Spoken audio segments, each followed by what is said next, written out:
I don't know if y'all have ever had some wacky ass dreams about thrift shops. But I've had these dreams where I'm at a thrift shop and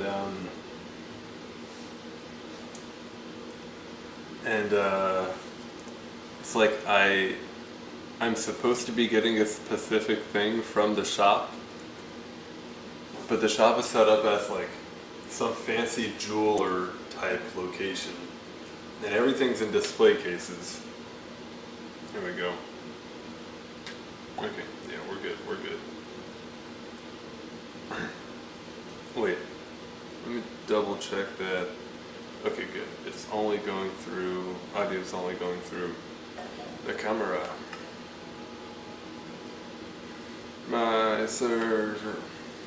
So yeah, everything's in these display cases, and like I can't seem to get it, and they let people through the thrift shop in waves, and like my wave is basically up, so I have to leave, and I'm just like constant anxiety, like I need to get the thing that I need, but I also need to leave, and like, what do I do?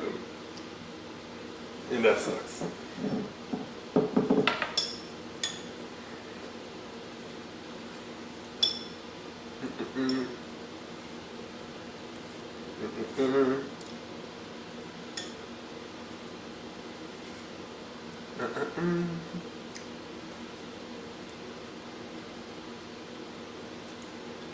Okay, anyway, I'm probably breaking this video up into two parts. The first part there where I like, I don't know, put together my brownie mix, and then this second where I am waiting for the brownie mix, just for ease of viewership. Not that I'm really doing this reviews, but whatever. Come on!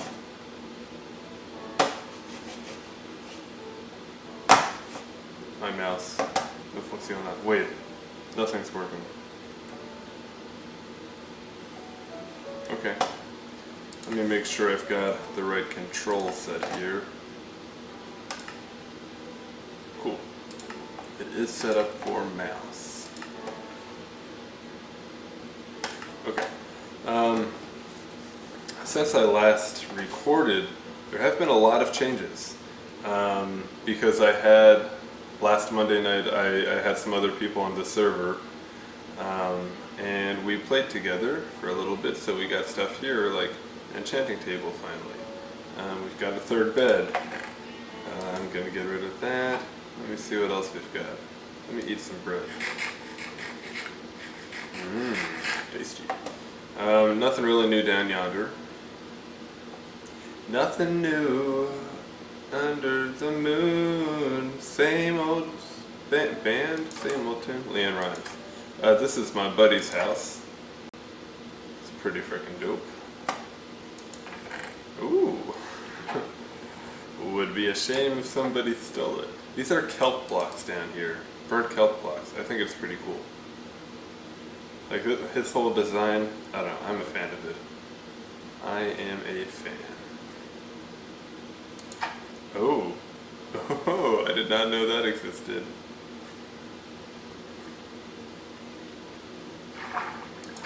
Nice. Cool. Cool, cool, cool. And I don't have any dirt on me. Anyway, that's neat.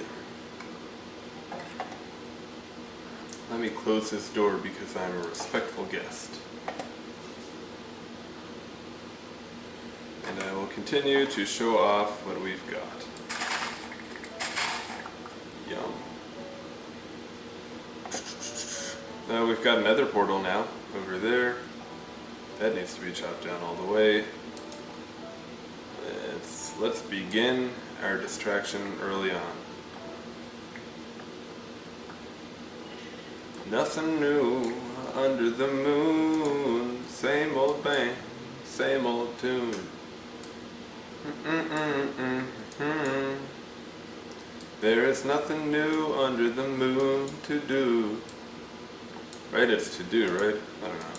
Leanne Rhymes, pretty sure. My god, how tall is this freaking tree? Now I'm gonna learn to place 2 and it's gonna be the last. Yep. I'm a fool. Anyway, I had a dead cat in the neighborhood. What else? Hey, look at all these pumpkins. And we've got bamboo now. Doink, doink, doink. You won't believe the amount of scaffolding I'm gonna make. Doink, doink, doink, doink, doink, doink, doink, doink, doink, doink. I actually don't need that much. Okay, yeah, we got a lot. We got cows. This is the killing pen, which they keep clipping out of this into here, so yeah, that's obnoxious. Oh shit. Give me the eggs, dame el huevo. Don't let that gate. Yeah, people been clipping out of their pens and it's really annoying.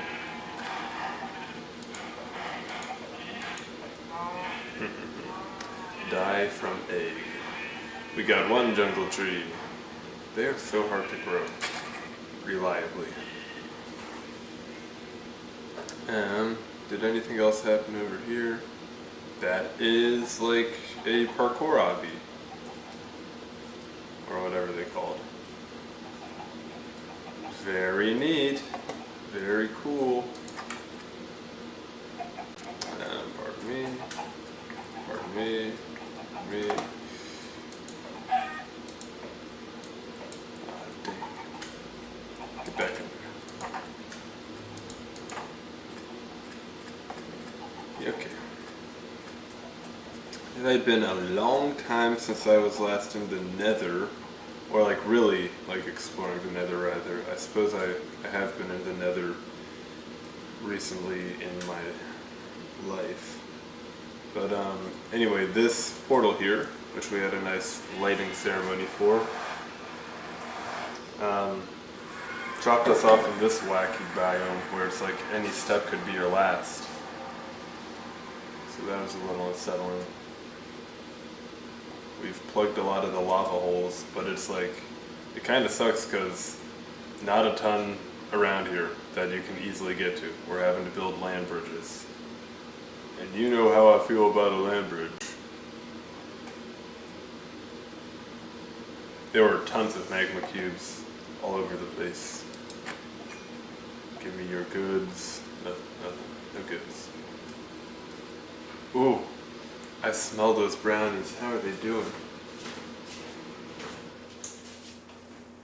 Oh, baby, they're looking good. They're looking good.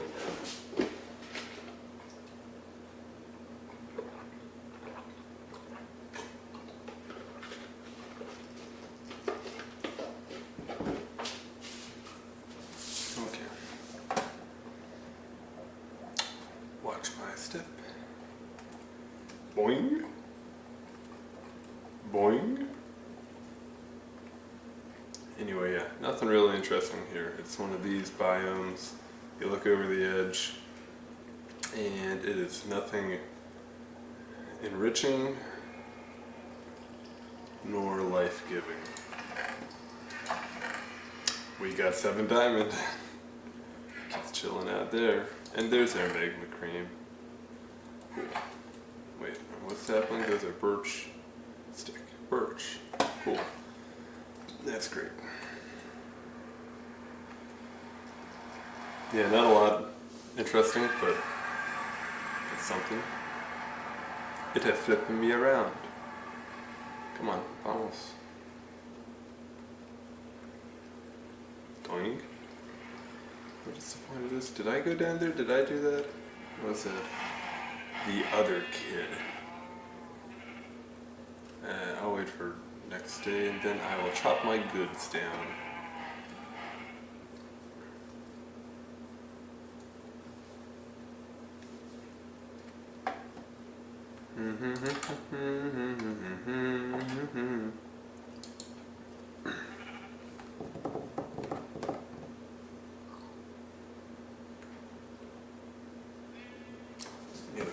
Check the time, make sure, okay, I should still have 15 minutes for them brownies.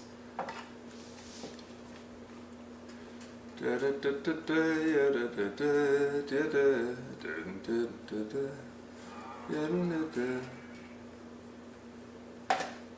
Boink, boink, boink.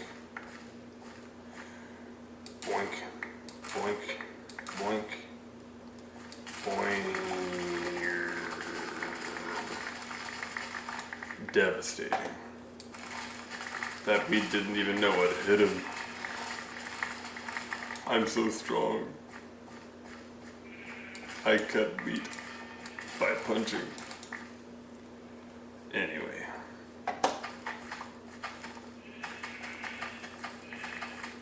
We need to get some villagers here so that they can do that.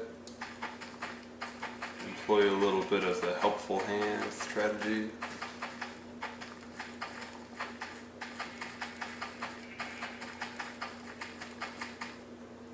Dunk. Boink. Boink.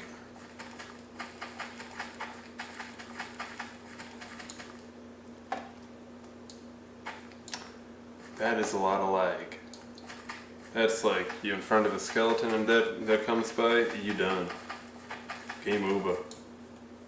You have to quit, restart, and reboot yourself.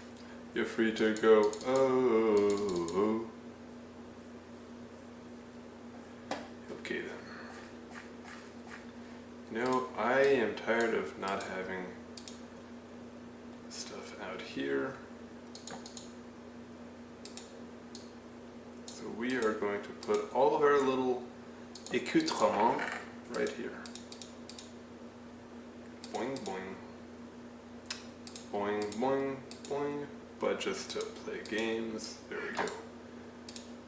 Dun, dun, dun, dun, dun, dun, dun, dun, dun. Just a lot of raw beef. I do like a buried treasure. I do like. Shut up. Dude, wasn't me. They're so loud.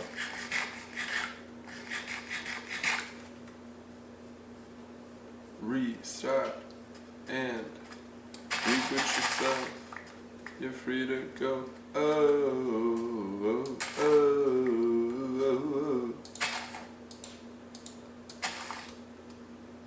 How tall? Can they only go 3 high? No, it's gotta be by water, yeah. Wait. Has to be sand, right? Oh, it can be that, okay. Can I still? Yes, I have that. Oh. Yeah.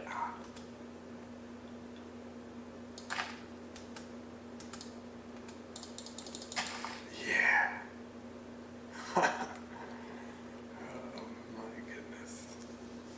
I have gone off the deep end. It's official. Super official.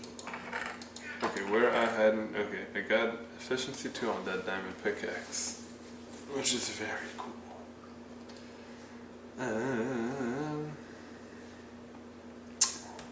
What are we doing? I don't know why I put that sign there. I think it was just a misclick and I was just too lazy to pick it up. We are gonna go. That oven is clicking. I'm gonna try to find this treasure. In the corner.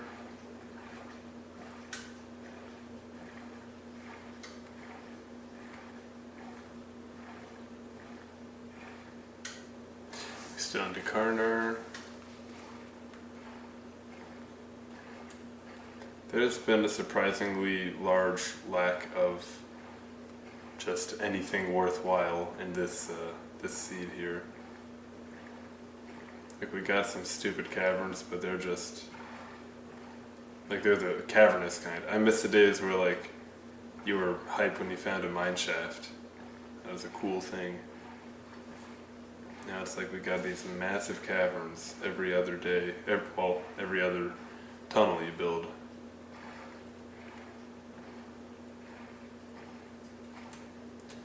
we might be rowing for a little bit.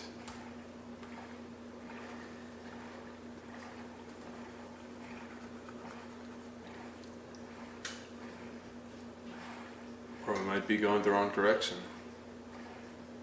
It's another very possibility.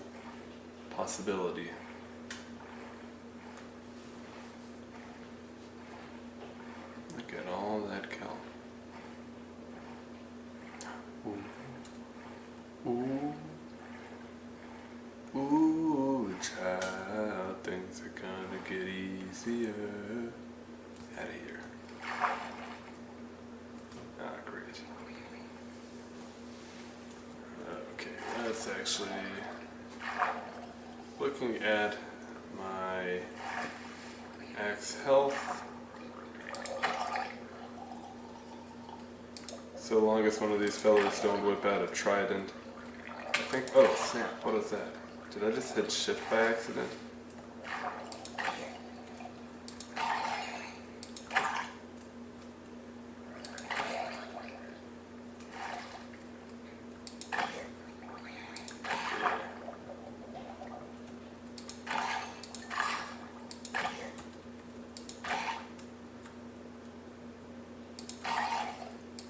Yes. And they just keep respawning, right? Not worth my time. Or is it?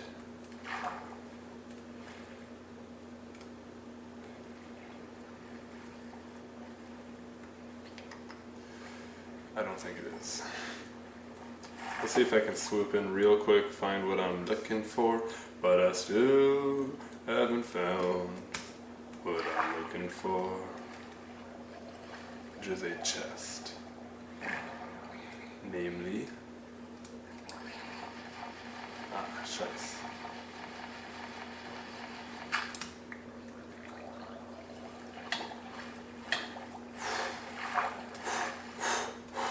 I'm sweating. I gotta check the time, make sure I don't kill the brownies.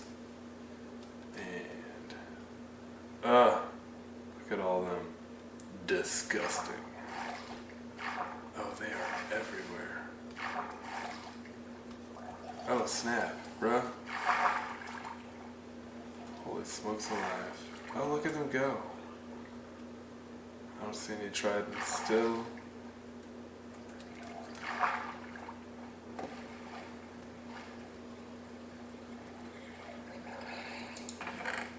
Great. That was real nice.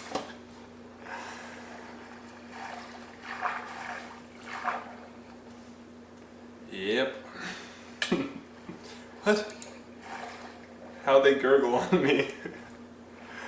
How'd you manage to gurgle on me? I'm not going the same direction. Oh no. Oh no. I've lost where I am.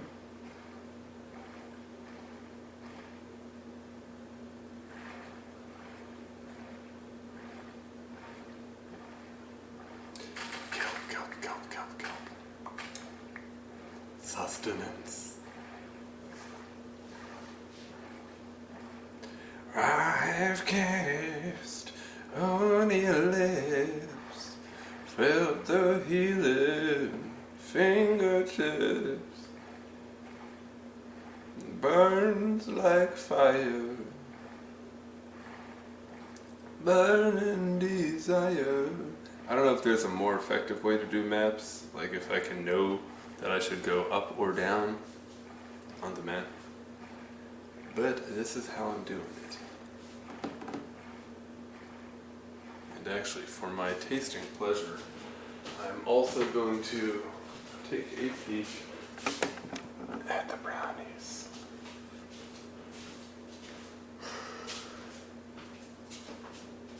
And I'm going to hope that nothing bad happens to me while I am doing such. Oh, whoops.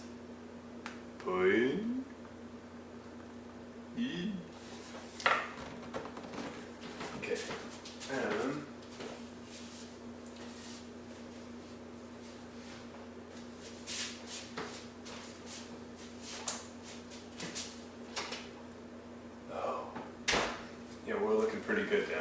We're looking good.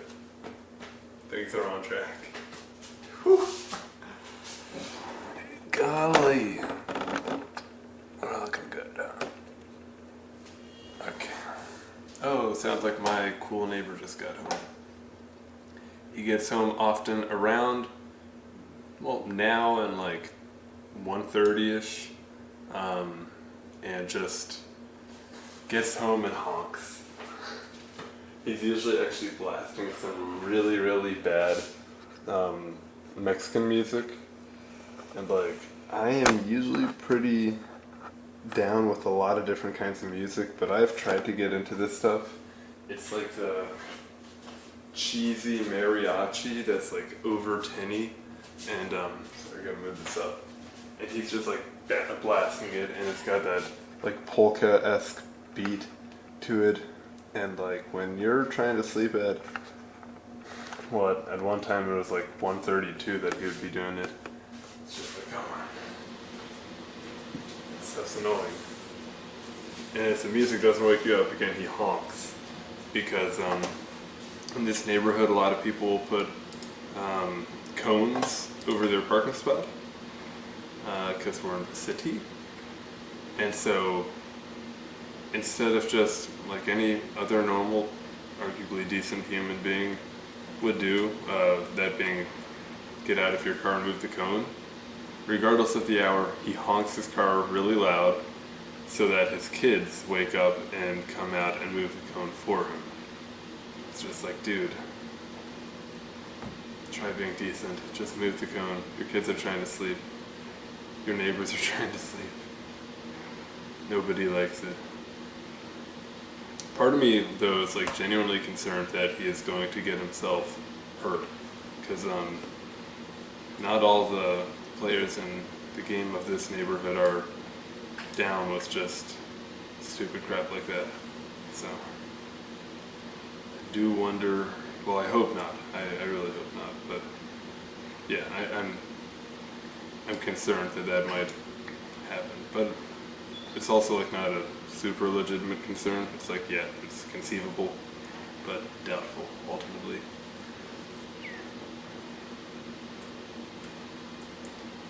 Ultimately doubtful.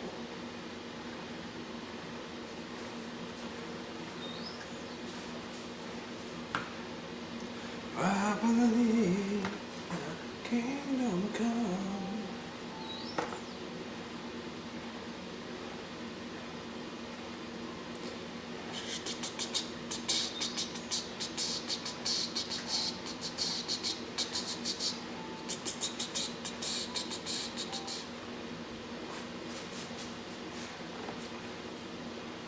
Yeah, I'll talk about the missing piece. That book, like Shel Silverstein, I first, like, I guess got back into him, if you could say that. Not that like as a child I was like, yeah, Shel Silverstein.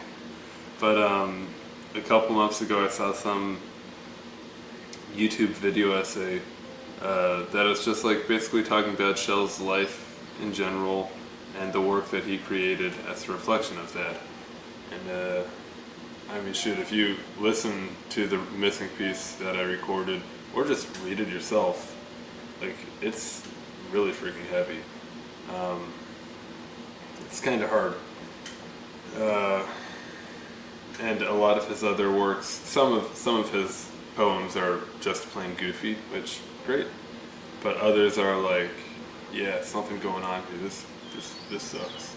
Am I seriously just right?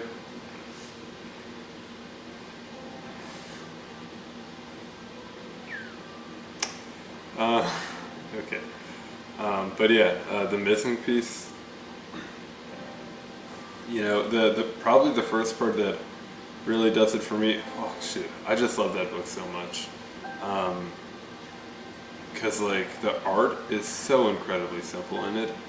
It is like childish. It's a circle with a piece cut out of it. Like, you can't really get too much simple than that. Too much more simple. But still, with just that circle with the cutout, Shell is able to put so much freaking emotion into that. Like, you see perseverance in the little circle as he's trudging through snow. You see happiness as the butterfly lands on him. Best time of all, he says. You see sadness, and you see, gosh, I was gonna say the first part that like really knocked me on my butt is when he finds the first piece. He's like, "Are you my missing piece?" And the piece just like is cruel and hard to him, saying like, "No, I'm not your missing piece. I am my own piece. And even if I was somebody's missing piece, I doubt I'd be yours." Like, I don't know how teachers were reading that to us in elementary school, but that just, as it lies, is kind of devastating. If you think of the application, if you assume that, the missing piece is a relationship, like an intimate, romantic, emotional relationship, to have potentially, which the missing piece I would not say has to be that, but I'd say it's most plainly that. The missing piece could be anything for anyone. But most plainly would probably be that. Hey, we're almost there. And I need to get this stuff out of here real quick.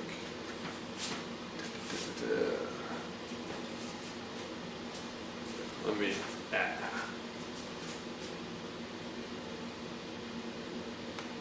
Boink.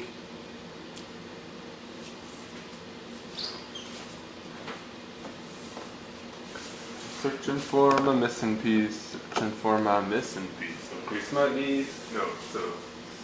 Grease my knees and fleece my bees. I'm searching for my missing piece.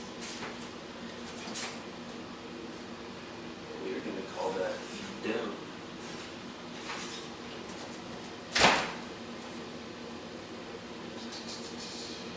Where's the off button? It's not it.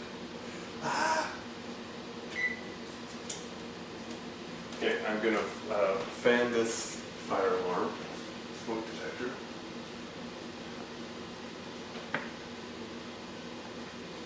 Okay, I hope we good. Get two hands on this. Oh, Hans. SpongeBob.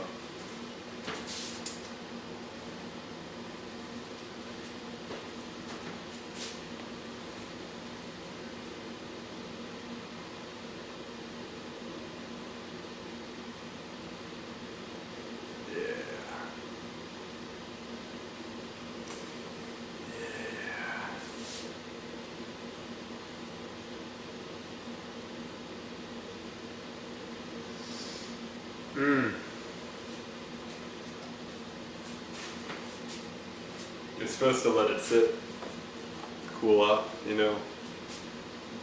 But I'm sure just a little piece wouldn't hurt.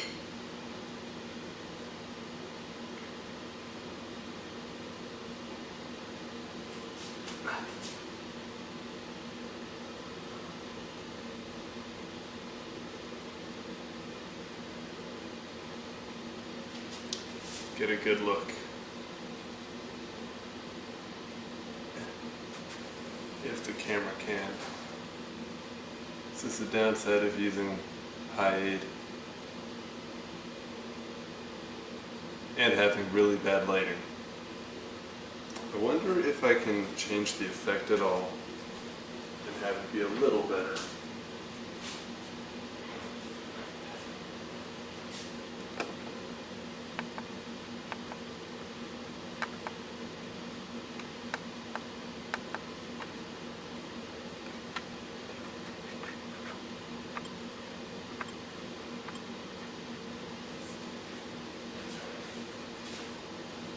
See if that did anything.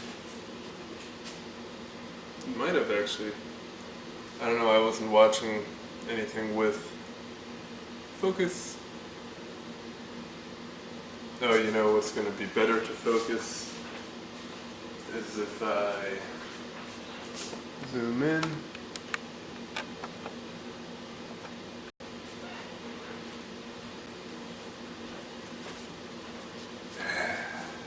Oop, froze there. Hey.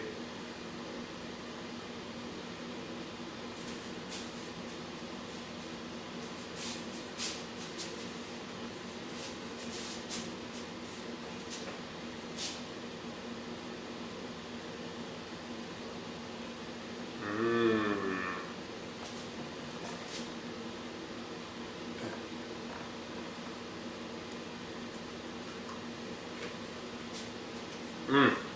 Crunchy. Crisp. Focus. Focus. Focus. There we go. Wait, can you see that this has focus, focus, focus. Anyway, it's got a little white spot here. Come on, camera, focus. Focus. You have to go back and forward. Okay, it's having trouble with the focus.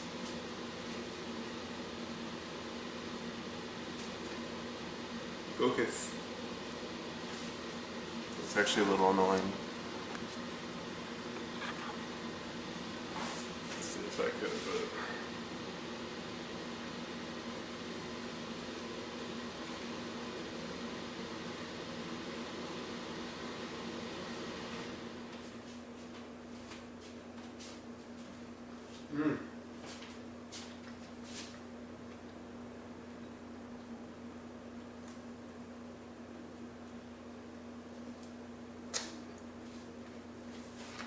I'm not exaggerating.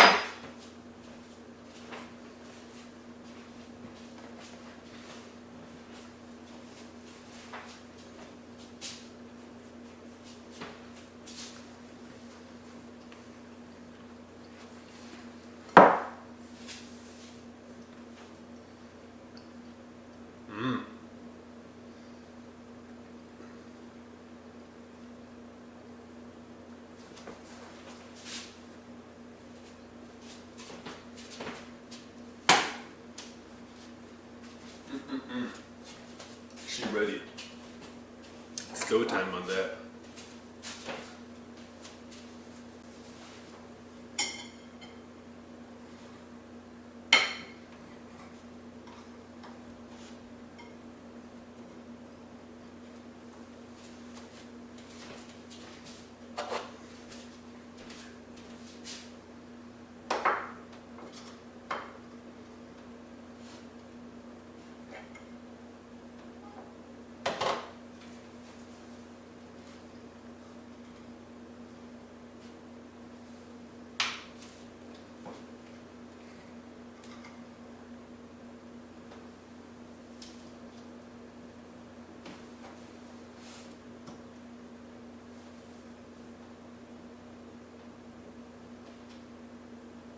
I did not realize that I was so perfectly at my face. Oh, maybe it wasn't because I was right here, and then I leaned forward.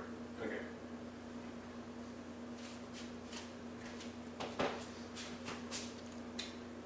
Just kind of shoveled it into a bowl.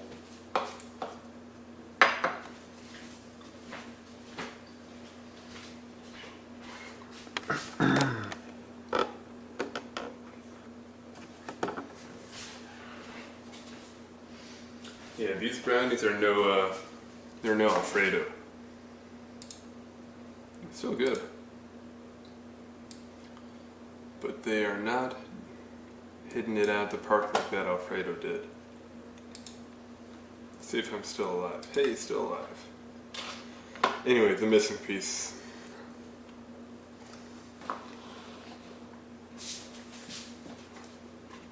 Yeah,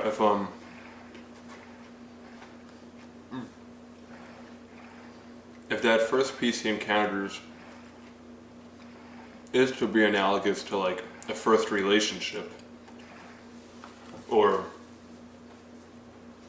something of the sort, and for that first relationship to just treat you like, oh, so I assume it's the first relationship and not a first encounter with a potential love. Just on account of the shame that the piece is made to feel. How do I, come on. Yeah, like I wouldn't be your missing piece. It just seems like something has happened there and now he's being rejected for it. And yeah, you can just see in this stupid little circle just shame. And for that to be the first fruit of a relationship, not the first fruit necessarily, but the like first experience with a relationship, that just, it's heavy, you know? That really weighs in on you a lot, because then I would also assume that is a first relationship because all the other pieces along the way. Wait, am I right, Ad? Okay, I wasn't even paying attention. All the other pieces he tried on after that, they like didn't fit, so they didn't even begin a relationship really. It was just like potentials, you know, like with talking phase kind of stuff, which we have all been there, I imagine. Oh, really? It's going to be like that? That's annoying. I need a shovel. That's it. So, yeah, all the other ones, just talking phase. And then when he actually finds the missing piece, what am I doing? That's when, like, you know, another one that he actually gets in a relationship with, and then he asks those hard questions of like, are you sure that you're mine? You're sure that you'd want to be mine? And all those. And that's just, it's hard. But, there we go. Yeah, to feel that kind of treatment by a first serious relationship is horrible, and it's scarring. It will make it difficult to have future relationships. It's the future genuine ones. I can speak from experience on that. It is, hey, wow, that was great. I don't usually find them that fast. Yeah, it can just really do some damage to have that, and obviously it showed as he went on to find the next actual relationship. He was nice. He had a lot of concerns going into it, and a lot of hesitations, a lot of self-worth issues, which who can really blame the dude, if you are to call him a dude. So that first one hit heavy, and then you know, there's just the ones about too wide, or yeah, too big, too small. Like, I don't know if there's more in that, but I just take it as like, yeah, we can tell right off the bat that things aren't working out in this relationship. And then there are the ones where like, he held on, it seemed to be a good fit, but he didn't hold on tight enough and he lost it. That's like, I mean, I don't think I have to really explain it all, but like, you know, maybe you're scared from that first relationship that did take place. Oh, I thought I saw a bubble still. And because of your fear, you're like a little distant, and it's something that could have worked out. It could have absolutely worked out, but because of your fear and because of your distance, it falls apart, which that is sad. And then after realizing that mistake, like I've been here personally in relationship journeys where like, and I do say journey heavily because, you know, both sides are always learning, where you distance yourself too much. Well, I can't say that I've exactly done this, but the same equivalence where like you because of past pains, you distance yourself more, or like you go to one extreme of a reaction. And then when you see how badly that extreme ended up working out, i.e. the piece, the dude, the missing piece, well, he's not the missing piece, it was missing a piece and it was not happy. So great. But Um, yeah, so it went from that one extreme of not holding on too tight enough to suddenly it's like I recognize that not holding on tight enough lost it. So now he goes to the other extreme.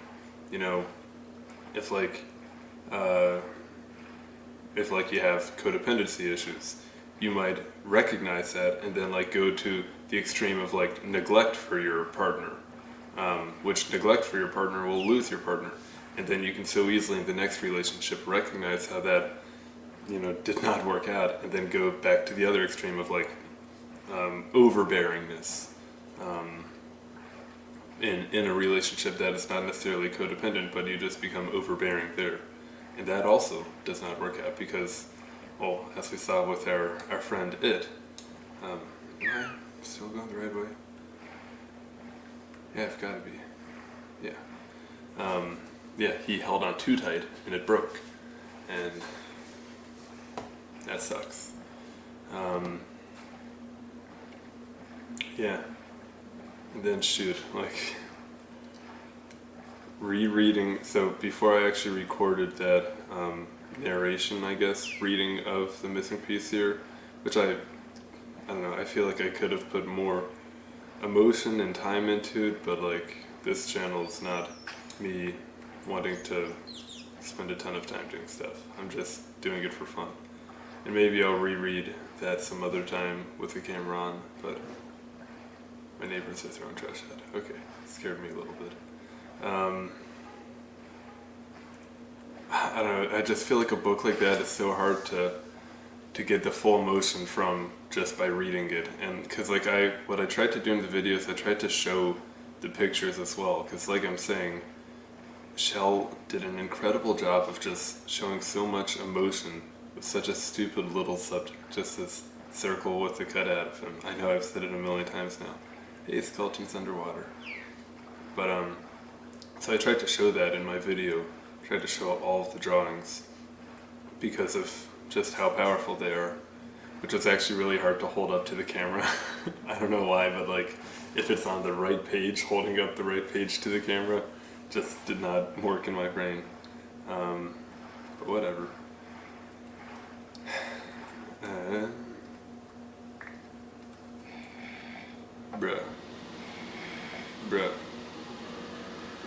Bruh. Sorry, I don't mean to be a bruh person. I say it ironically, so it's okay. So yeah, in my recording I was trying to show the pictures to have that full thing there, but then in showing the pictures you do also lose the pacing of the book a little bit. Oh, he's still aggressive. The cake is aggressive. No, what is it? It's the pizza is aggressive. The cake is a lie. Oopsie, that did not at all work how I wanted. So yeah, I might at some point reread through it, just reading it, not actually. Come on, bro.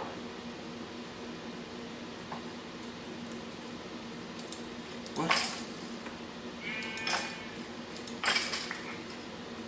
Yeah, I may reread through it, just reading, not showing any pictures, because I feel like, still taking time, like not just rushing through it, but I feel like rereading just the actual words also carries a weight.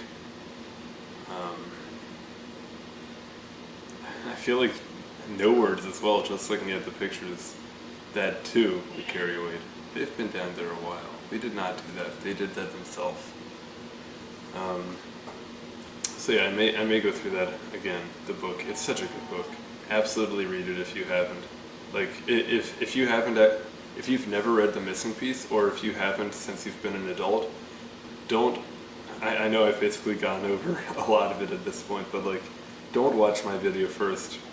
Consume it the way that Shell made it. Like, just find the book and read through it slowly. Take your time in it.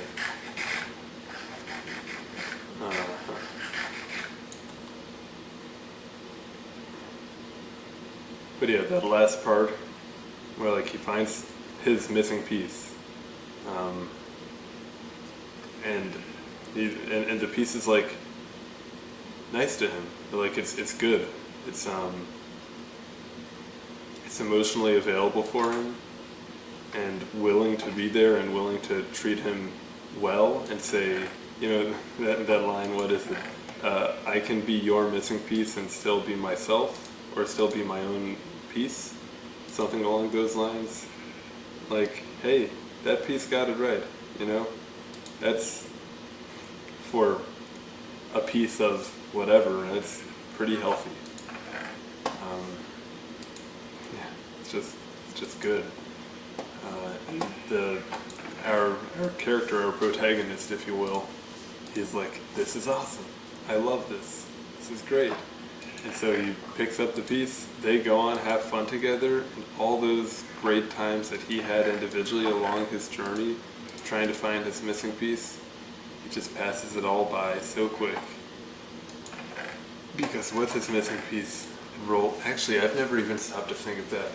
The significance of it rolling faster and not being able to enjoy it. I just figured that it would mean that, like finding, the analogy being finding the person you're in a relationship with would,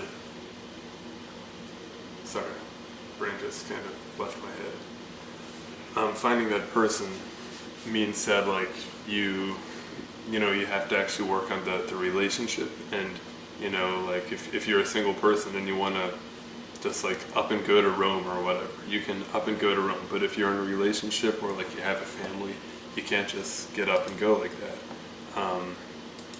That's what I initially was expecting, or up till now I suppose, had just subconsciously processed as what's being said there. But potion of water breathing. But I suppose what I need to just get rid of some of this.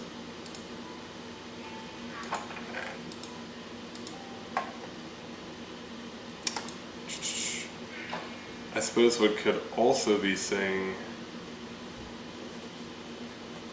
I had a thought of rolling faster.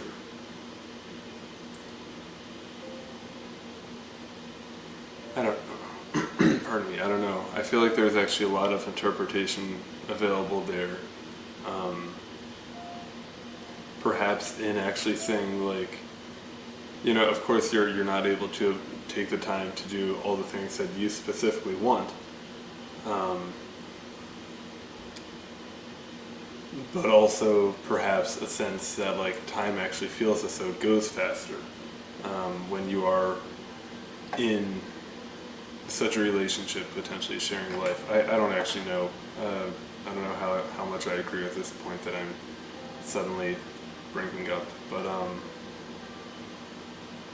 what do I want to do here? Yeah, I don't know if that makes sense. But like, then he would have put the piece down because he feels like life is. So I feel like ultimately the book leaves you with a little bit of despair. It could be optimistic, but I feel it's more despairing. So he ends up putting the piece down because, I don't actually like that. Ooh, if I break that now, it's gonna, oh no, it's not gonna break the whole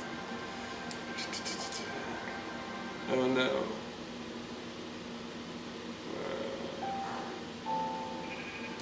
Oh well. Okay.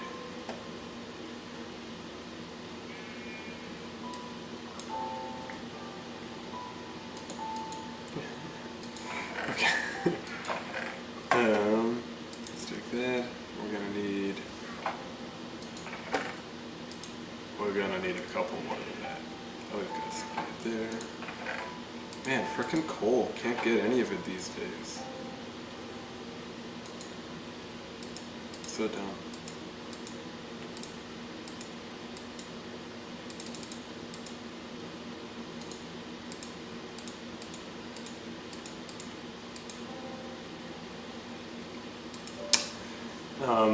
What was I saying? So,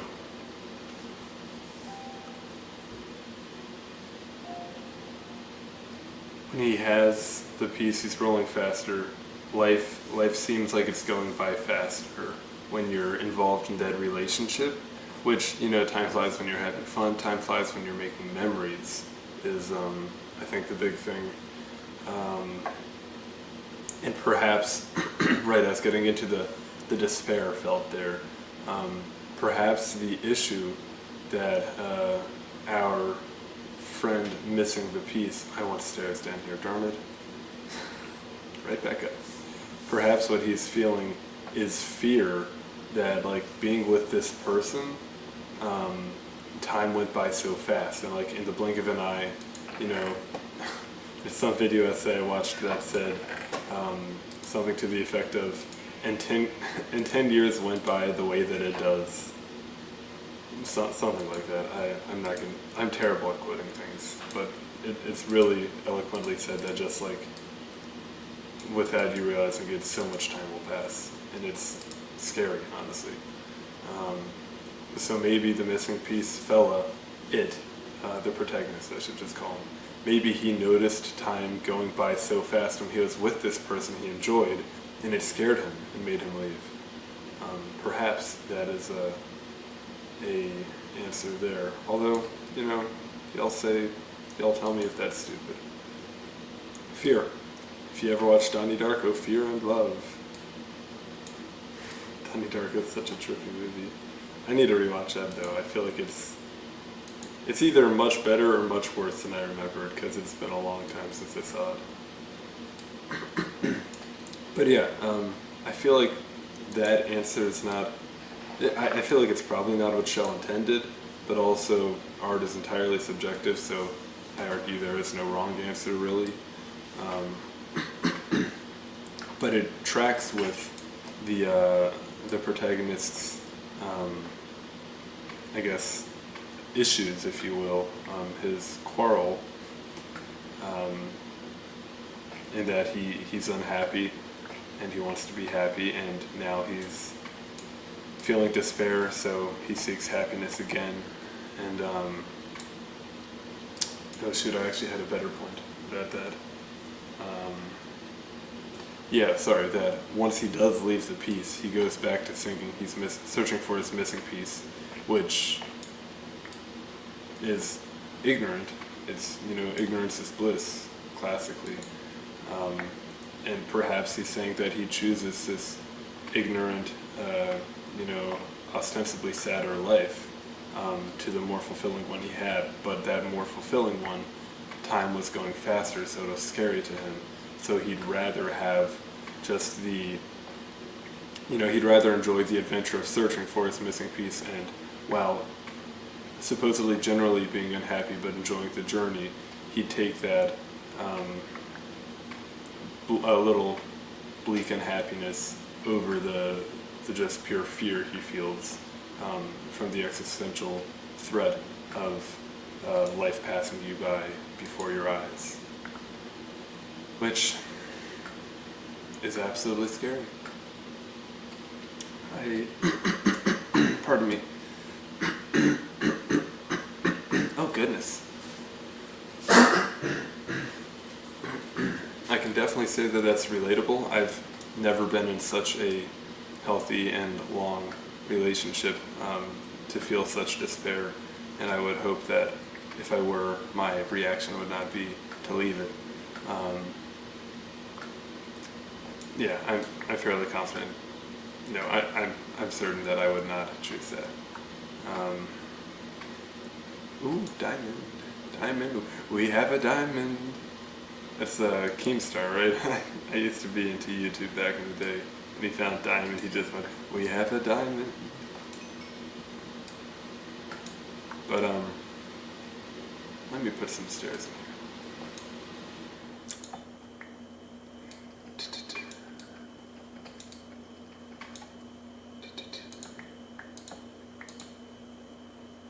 Where was I going?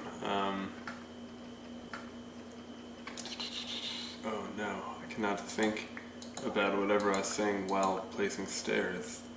This is me at my end's wits end. Yep, case in point.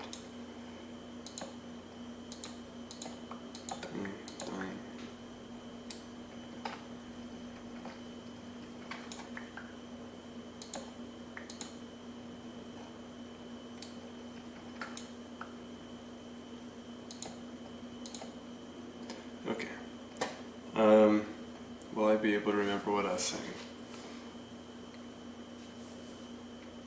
That existential despair. I have not been in such a situation of a long-term healthy relationship. Oh yeah, I was beginning to say that, well, I have not had such. I can absolutely ask anybody, I'd say over 24, that stops to think at least once in their life, which I don't know if ignorance is bliss is the better option, or if the subscription to naivety is not worth it. I don't know, but yeah, anybody that's thought for a little bit can count. Well, can tell times of when they first realized how fast time was passing, and the fear, or if not fear, just some other emotion evoked by that. Because it's frightening to see time just slip away from you, and know how limited things are on this earth, and whatever your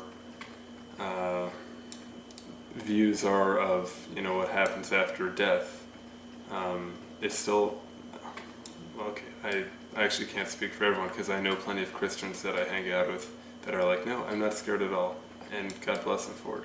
But I'm scared. Can't deny it. Because, we, as Christians, or as somebody holding to any belief strongly, you so strongly believe that belief. And who am I to say that my super strong belief is the more placed than another person's? That just seems foolish. In a logical manner, which I do believe that I'm right about my belief, but I also hope that I'm right about it, because I do believe that the human subconscious is a powerful thing, and that the world is far more than we understand. So I believe that humans could fabricate different feelings and sensationalisms based off of any number of things. So anyway, reasonable to have fears about the afterlife, and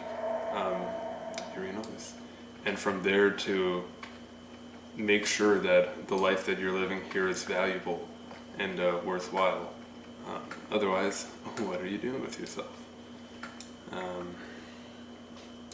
But I was going to tell my story of when I first realized time was passing fast.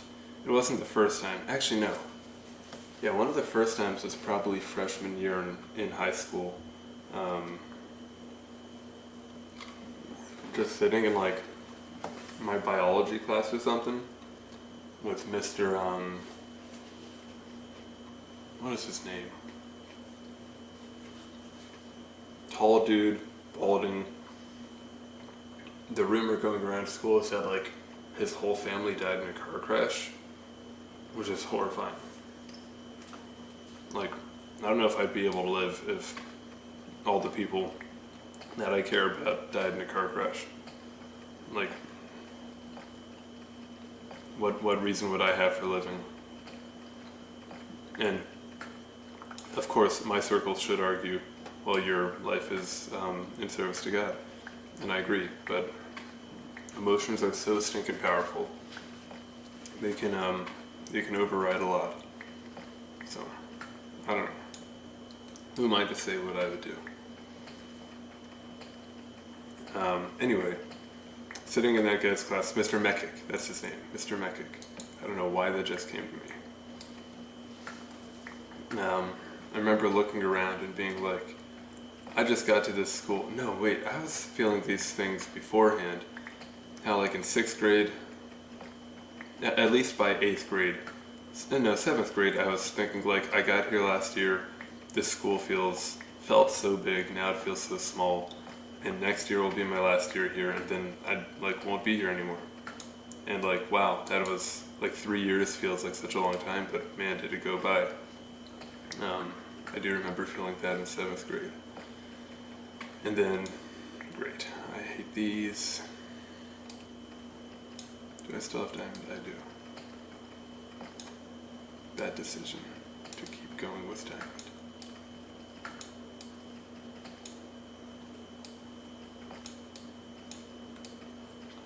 But yeah, they're in Mr. Mekik's class, just looking around and being like, I am, ooh, what do we have down here? I am a little freshman. My oldest brother, hey, Diamond, is, I think at that time he was graduated. Yeah, he was graduated. So he had, I remember thinking he has already been through all this stuff that I am about to go through here.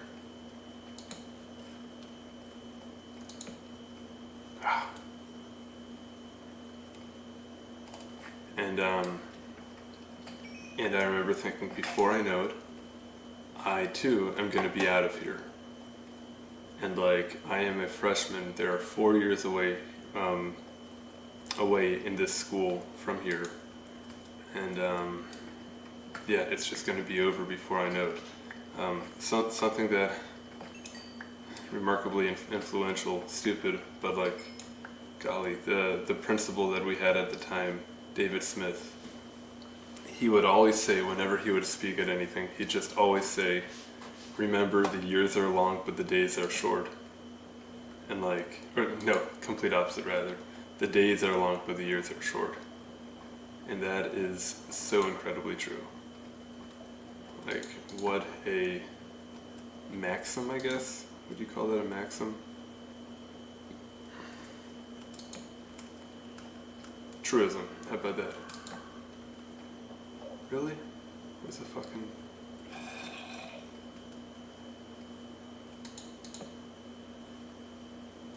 Where's the zombie?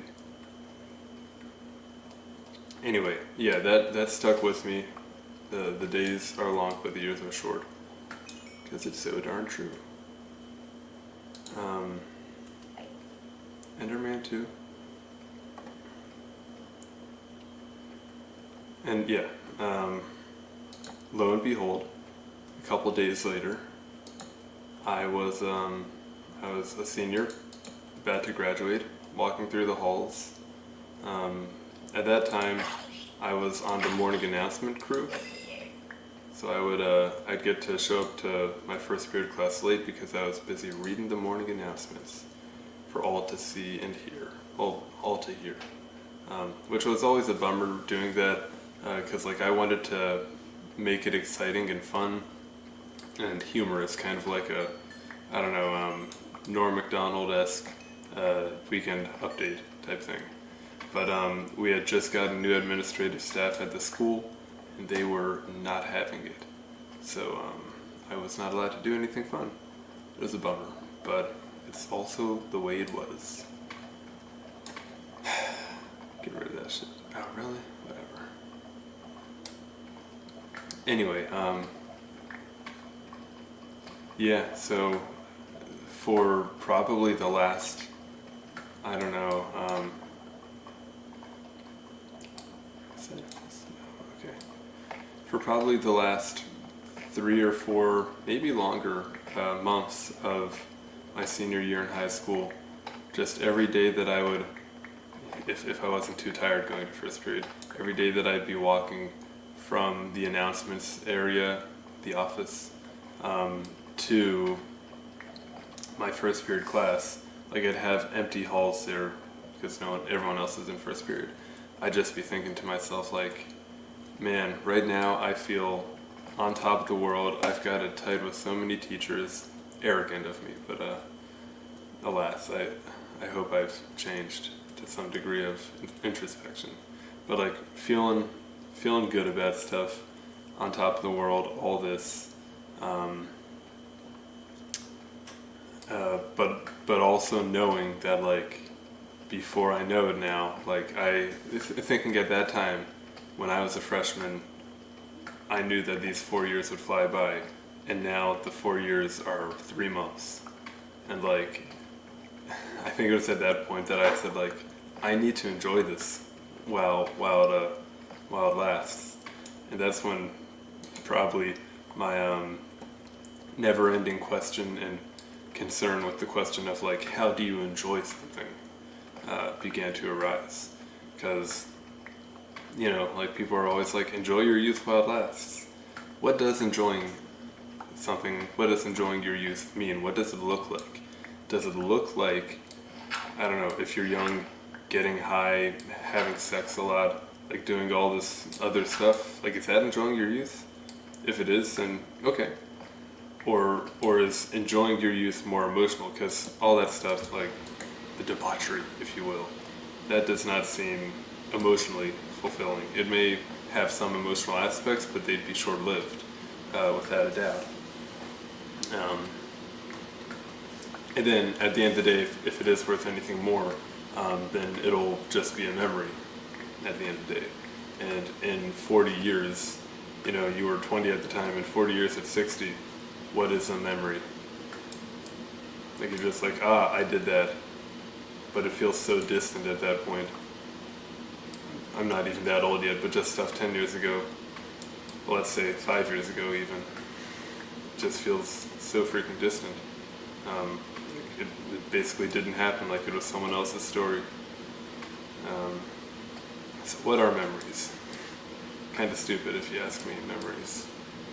Might as well just forget it all. So, then enjoying things, enjoying your youth, if it is stupid and foolish to say that enjoying your youth is, hey, creeper.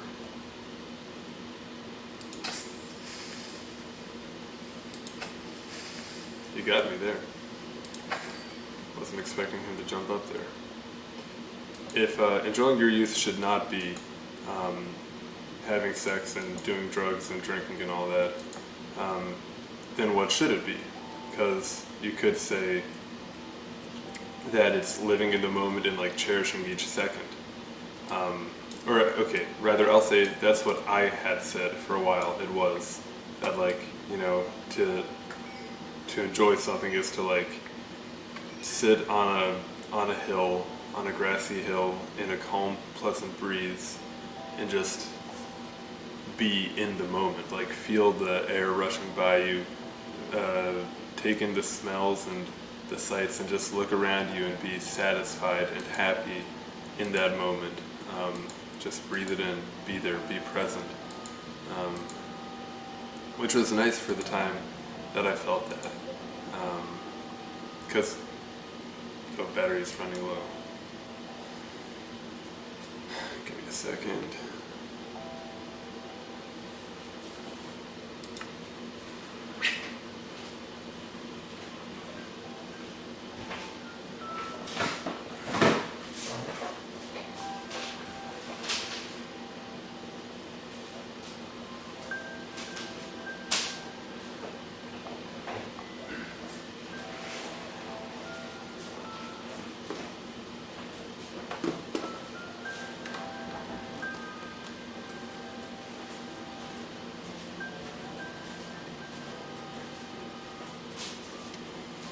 So yeah, I had enjoyed those moments, but unfortunately, just like if you were being debaucherous, those moments, those nice moments, at the end of the day, they don't equate to too much. Like, they were just, oh my god, this lag has to stop when I'm around lava. Not touching anything. Got an 8 diamond on me.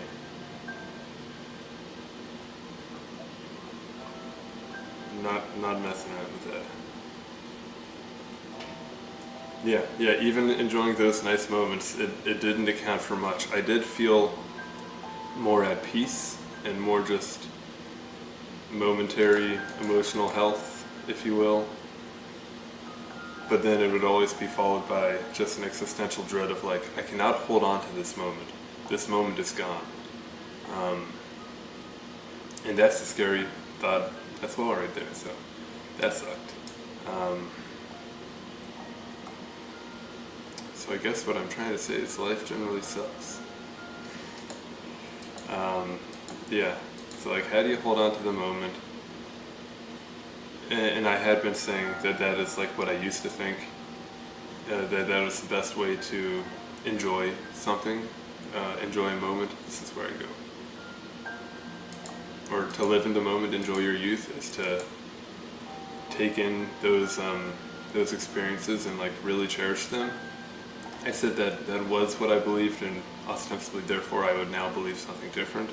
I'd like to, but I don't really have many other ideas at present.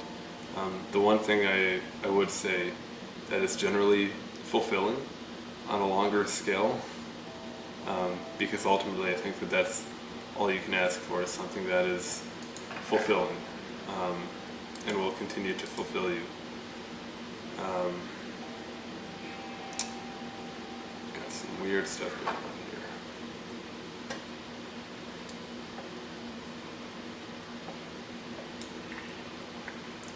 I feel like it's always raining. Where'd that other chest get? Oh, right, I put it right there. Yeah. Put it right there. So yeah, the one thing that has felt fulfilling on a longer scale is service, and particularly service to a Jesus. Because that, I do feel like that is actually bringing about a better in the world, a net gain, if you will.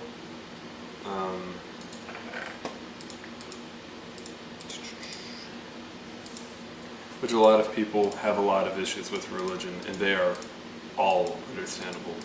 There's not, well, there are very few things out there that someone could say against religion that's like invalid. Religion, constructed religion, has so many issues. The modern American church is really screwed up, and it's just altogether a big shame. The issues with Christianity in particular these days, which I would only speak on that because I don't really know the state of other religions. But yeah, that feels like I'm ultimately working and serving a greater good. I could, what am I doing here now? Is it nighttime by chance? No.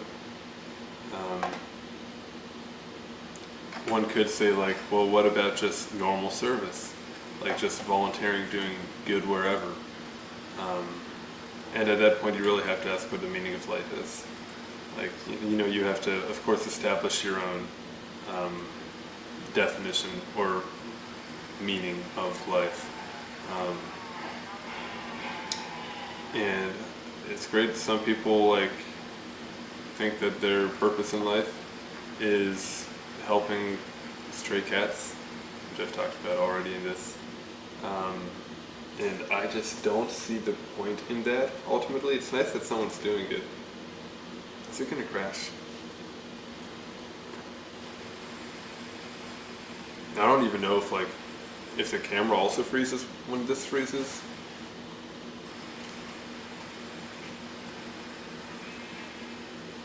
My gosh, it's getting dark quick.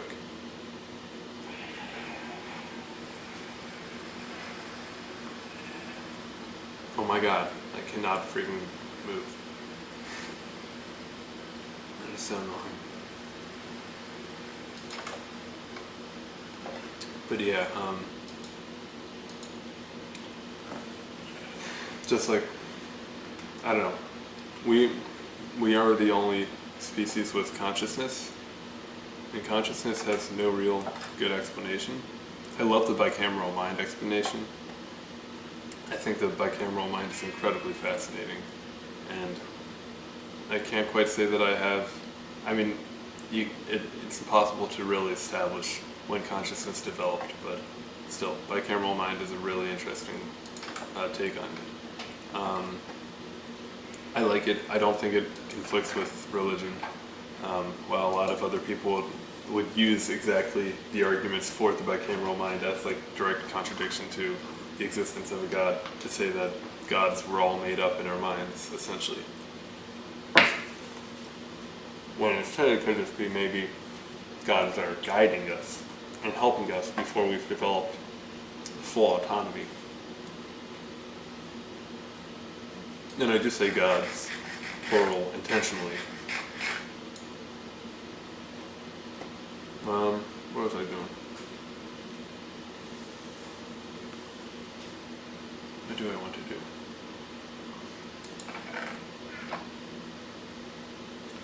Okay, I'm going to turn this down because I'm going to feed the cows so that I can get more books.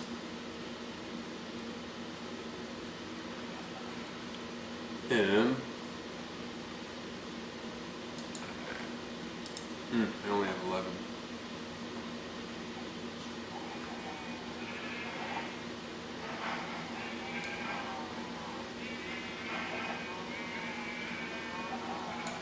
Cool.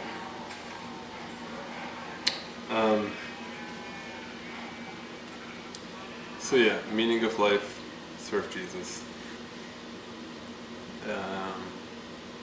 Which I do believe I'm doing. I do believe that He still talks to us, that God still talks to people through the Holy Spirit, and that you can mistake just a random voice in your head for a random guiding in your head for just like a voice when it's actually like God trying to guide you. But I also think there can be other influences up there. I need to just be done. But yeah, serving God has basically been the only thing that feels long-term fulfilling, because if you just are, well, okay, I was beginning to say that before I got distracted by the lag, I remember now, that humans, I think, should be the main focus in most volunteering work. People volunteer with like animals and all, which I think is important, and I think like, no thought even required. Clearly there are horrible things, horrible things done to animals. I'm not a fan of the meat or dairy industry. I buy all of my milk organic for whatever that's worth, and when I can, I used to always buy from local farms, but it has become a bit more difficult. So I do think that change should happen there, and change won't happen without the involvement of humans, so perhaps throw out everything that I've been saying. But I think that humans should be the main focus of most works, because I think that we are special on account of our consciousness. That's right, I got distracted on the bicameral mind. No other animal has consciousness like we do. And so I think that we should cherish our species, and that we are set apart on account of that.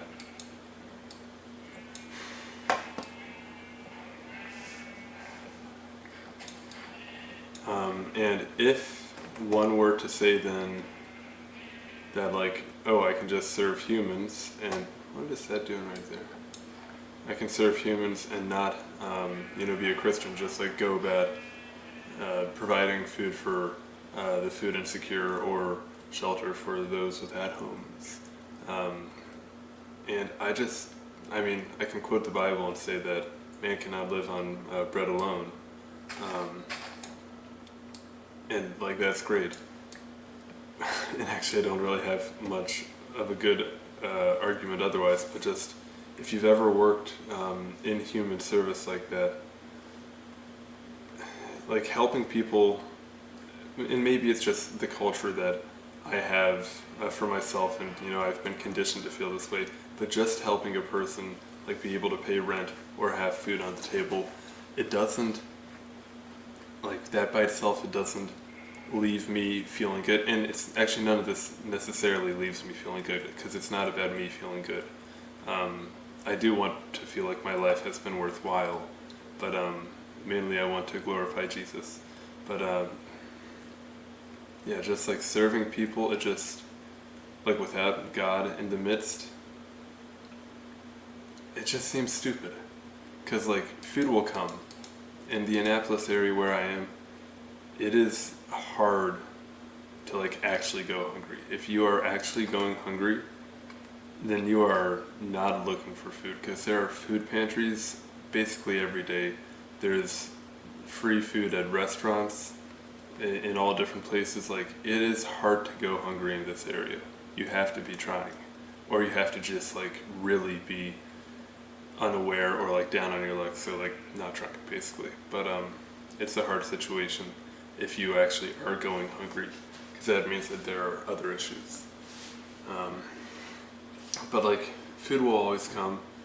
Shelter, I don't know, maybe I have a weird perspective on it, but having done a lot of odd outdoors things where I am very minimalistic, it's like a lot of times you don't actually need that much shelter. So I just think like food, shelter, like whatever, they'll come. And they're fleeting anyway. Like, when they do come, they'll go. Even if you have a house to live in, it'll come, it'll go. But there has to be something more that lasts, and I don't know. I just feel that that's God. Whole other question is why, I've spoken hesitations or other thoughts about fear in religion and the afterlife. But then the question could be, why then, I just wanted to do that again. Why then, if I do believe that there is a God, why then the God of Jacob, the Christian God, and not any other thing, or a generic, like, earth God, or whatever, I don't know, universal God of like, we all, a coexist type God, universalist. We all either are God or we all have the same God.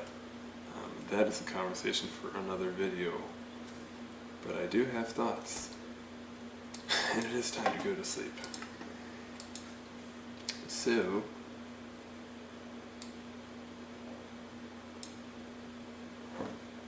I'm tired. At this point, I really just feel like I've been rambling. If you've watched all this, get a life.